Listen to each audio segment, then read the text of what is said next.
नाज़रीन गिरामी, औरत के रेप की कहानियाँ तो हर माशरे का हिस्सा हैं और दुनिया की तारीख़ ऐसे बदनुमा वाक़यात से भरी पड़ी है। लेकिन आप ये जानकर हैरान रह जाएंगे कि ज़माने कदीम में रेप जंगी हथियार के तौर पर इस्तेमाल होता रहा है, जिसका मकसद फतह का जश्न मनाना होता था।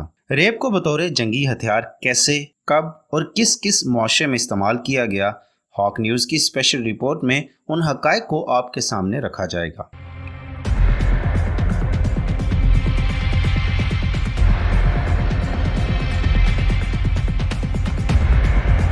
तारीख़ में इसकी बदतरीन मिसाल हमें ईरान से मिलती है। काजार ख़ानदान के बादशाह फ़तेह अली शाह काजार ने कफ़काज़ के इलाके पर कब्ज़ा किया तो उसके फ़ौजियों ने शिकस्त खुर्दा ख़वातीन का पहले रेप किया, फिर उनकी दायरानों की एक एक रग काट कर उन्हें अपाहिज भी बना दिया। जब ये औरतें बाज़ार में लंगड़ा कर चलती तो देखने वाले पहचान जाते कि ये वो औरतें हैं जिनका रेप ईरानी फ़ौजियों ने किया और यूँ उनकी फतह साबित हो जाती। नाज़रीन, ये कोई मामूली बात नहीं है। पदरसी निज़ाम की तारीख़ ऐसे वाक़यात से भरी पड़ी है। यहाँ एक अहम बात नोट फरमा लें कि पदरसी निज़ाम एक ऐसा निज़ाम है जिसमें औरत को मर्द की मलकियत समझा जाता है और जंग में फ़तह की सूरत में औरत को माले गनीमत में शामिल किया जाता है और फिर फ़ौज के अफसरों और ओहदेदारों में ऐसे तकसीम किया जाता है जैसे सोना, चांदी, हीरे और जवाहरात। फ़तह शुदा इलाकों की खूबसूरत दोशीज़ाओं को बादशाह के हरम में तोहफ़े के तौर पर पेश किया जाता था।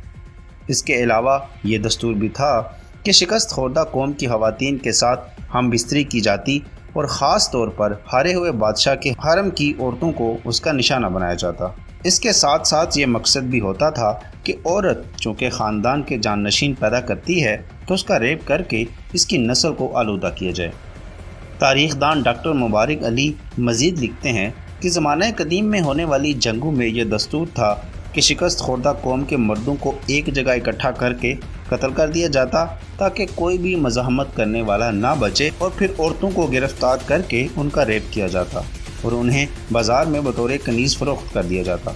तारीख़ में ऐसी कई मिसालें मिलती हैं कि जंग के बाद फ़ौजियों ने औरतों का रेप किया और उन्हें कनीज़ें बनाकर बाज़ार में फ़रोख्त कर दिया। यहूदियों ने जब फ़लस्तीन पर कब्ज़ा किया तो वहाँ की औरतों के साथ यही सलूक किया। इसी डर से लोग अपनी लड़कियों को शिकस्त के बाद जंगलों और पहाड़ों में छुपा देते थे ताकि उनकी इज़्ज़त महफूज रहे। जदीद दौर में सबसे ज़्यादा जुल्म सितम जापानियों ने किया। दूसरी जंग अज़ीम में चीन पर हमला करके शहर नॉनकिंग में मर्दों का कत्ले आम किया गया। मर्दों को कत्ल करने के बाद नौजवान लड़कियों को तलाश करके उनका रेप किया जाता और अगर लड़कियों को छुपा दिया जाता तो उनकी माओं का रेप करके उनसे ज़बरदस्ती लड़कियों के बारे में मालूम किया जाता। दूसरी जंग अज़ीम में ही जापानियों ने जब कोरिया पर कब्ज़ा किया तो औरतों की बड़ी तादाद को मजबूर किया गया कि वह जापानी फ़ौजियों की जिनसी हवस को पूरा करें। इन औरतों को कम्फर्ट वुमेन कहा गया। जब जंग ख़त्म हुई और जापान को शिकस्त हुई तो जो दर्द भरी दास्तानें उन औरतों ने सुनाई उससे अंदाज़ा हुआ कि किस सफाकियत से जापानियों ने उन औरतों की ज़िंदगियों को बर्बाद किया है। तारीख़ में और भी ऐसी बहुत सी गिनौनी मिसालें मिलती हैं।